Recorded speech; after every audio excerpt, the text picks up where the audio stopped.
Good Erev Shabbos, everyone.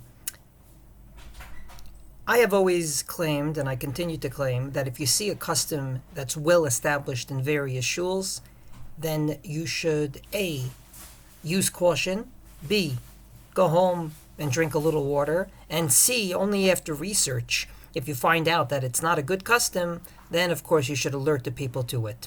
And indeed, one of those many customs that I originally thought was in error was the one that we all do in many Ashkenazic shuls, and that is that if someone's sitting Shiva, lo aleinu, he comes in after Lechadodi, and the entire shul says, Hamakom Yanachem Otchem, may God comfort you, the bereaved.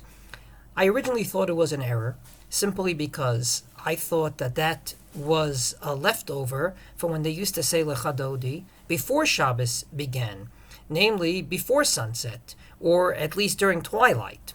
And indeed, the Bame Matlikin that many Ashkenazic shuls say, the set of Mishnayot from the second parak of Shabbos, indeed says in the midst of it that Safek Chashecha, Safek Eina Chashecha, and during twilight, this is permitted, this is prohibited. And therefore, I thought that if indeed it said during that time, then it's okay to comfort the bereaved. However, if it said after it's already dark outside, which is usually what happens, then it should not be said. However, on a trip to Seattle to the Turkish synagogue under the leadership of Rabbi Ben Hassan, he warned me on the way to Shul that they have avelim that day. They have people that are sitting Shiva, and they're going to sit in the front of the Shul on a bench, and people are going to come up to them to offer words of comfort. And don't be alarmed about this avilut befarhesia b'Shabbat, on this public mourning on Shabbos. And of course I saw it, and as I said earlier, use caution, didn't say anything. Many years later, I saw that in the Torah, of all places, it says explicitly that is the custom. Namely, for some reason or another, it's not considered public mourning on Shabbos to offer words of comfort.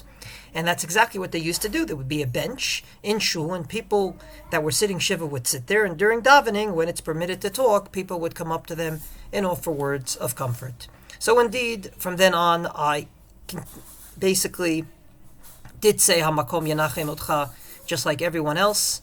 And I think it's a lesson that I learned, and that is that if there's a well-established custom in so many shuls, then be very careful before you go ahead and say it's wrong. Wishing everyone a good Shabbos.